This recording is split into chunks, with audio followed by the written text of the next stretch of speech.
Hi everyone, welcome back to my channel. In this video, I'm going to show you top 5 DAX interview questions, which is asked most of the times in Power BI interviews. So let's see it one by one. As you can see on my screen, this is the first question to calculate the last 12 month sales.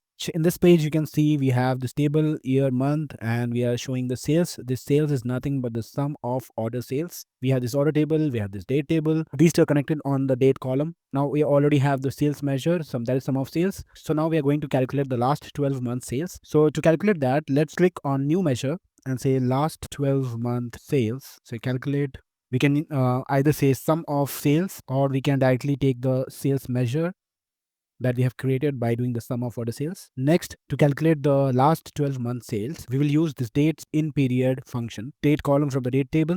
Next, in the start date, we are going to give max of the order date.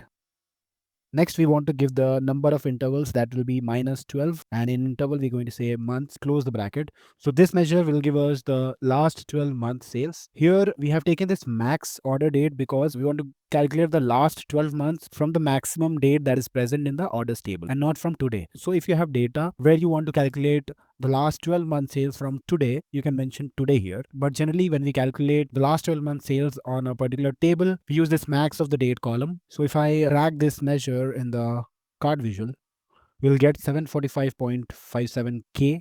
We'll verify this from this date slicer. Last date is 30 December 2023. Let's pick a 2023 Jan month, and this should be from 1st January 2023. Now, if you see here, we can see the same number, 745.57K, and it's matching. Let's move on. Let's move on to the next question. So in this question, I'm going to show you how to calculate the running sum or cumulative sum of sales. So from here, we can see for this 2020 Jan month, we have this $14,518 as the sales amount, and it's showing for each month. Now we want to calculate the running sum. So to calculate this, let's create a new measure, running sum. Here we'll say calculate, say sum of sales, or we can also use the sales measure that we have. And then we'll add filter, all selected, the date table. Date should be less than equal to max of the date. Let's close the filter. Let's close the calculate. So let's use this running sum in this table. And here we can see that after 14,518, it is summing up the next value, that is 4,519, and it's giving 19,037. And it's doing the same thing by adding the sum, and it's called running sum or cumulative sum. Finally, the total will be the same value as this 23,26,534. So this was the second question. So this is how we calculate the running sum or cumulative sum. The next question would be how to calculate year over year. So here year over year means what is the percentage change year over year. In the table, we can see this for this year 2020, it's having this much sales. For 2021, it's dropped a little, that is 472,000, and in 2022 it has increased. So we want to calculate the change in percentage for year over year. So to calculate this, we will create a new measure, and let's say YOY sales. So for this, create a variable for current year and say sum of sales. Next, we'll create again a variable for previous year, and for previous year, we'll say calculate sum of sales, same period last year, and give the date column. And let's close this. So this will calculate the previous year sales. Next, let's return. So we want to return the change, that is current year sales value minus previous year sales value, and we want to divide it by previous year sales value. So we can use the divide function, and we'll divide the CY minus PY by PY and close the bracket. So this is our year over year sales. So let's use this in here in the table. We'll change the format to percentage because it's showing the percentage change. So here you can see it is from this year 2020. When we go to the next year 2021, it has dropped a little, that is minus 4.26%, and from here it has increased 29.8% from the previous year. And this is how we can calculate the year over year percentage change. So this was the third question. So let's move to the next question. This is also one of the most commonly asked questions, that is to calculate the percentage of grand total. For this Jan 2020 month, we have this $14,518 as sales amount. So what percentage is this value from the total values? So to create this, we'll create a measure. Let's click on new measure, and this will be percentage of grand total for sales. First, we'll calculate the sales.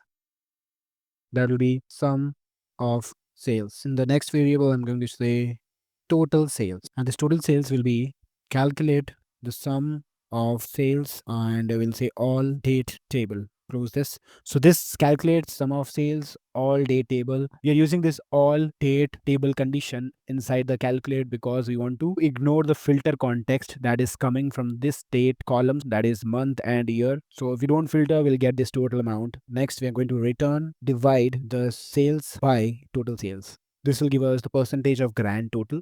Let's drag this measure in the table. And you can see this number 14,518 is 0.62 percentage of 23,26,534.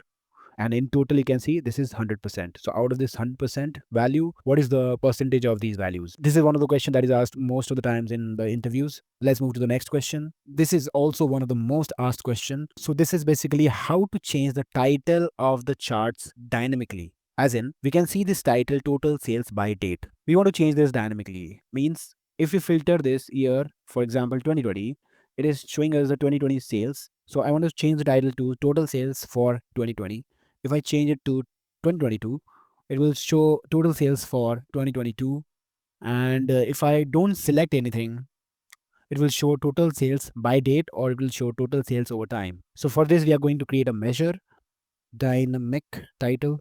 So in this measure, first of all, we are going to check if this year column is getting filtered or not. So for that, we write if condition. If is filtered, this filter will check if this year column is getting filtered. So we'll pass the year column inside this. If it is true, so if this column is getting filtered, it will show us the title as sales for, or let's write total sales for, let's give a space and close, and then to concatenate with this selected filter, we are going to add ampersand and we are going to say selected value from the year column. So if the year column is filtered, will give us this, else it is going to say sales over time. Let's close the bracket. So now I'm going to use this measure in the title. So let's go to the title section here, and here we have this total sales by date manually written. We are going to use this FX button.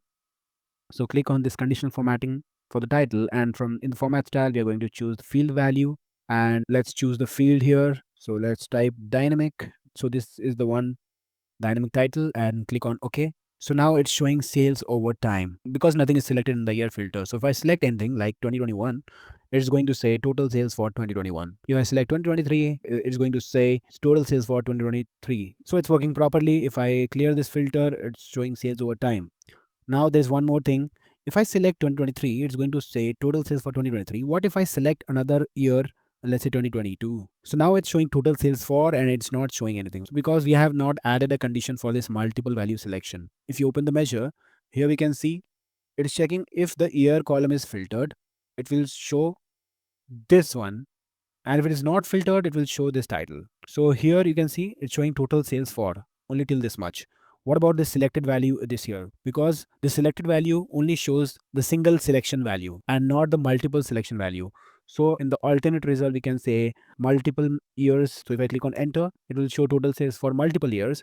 Or if you want to show these years exactly, we'll have to write a measure on top of that. So let's write this. I'll write a variable for multiple values. That will be concatenate x function. And here we'll pass values for year.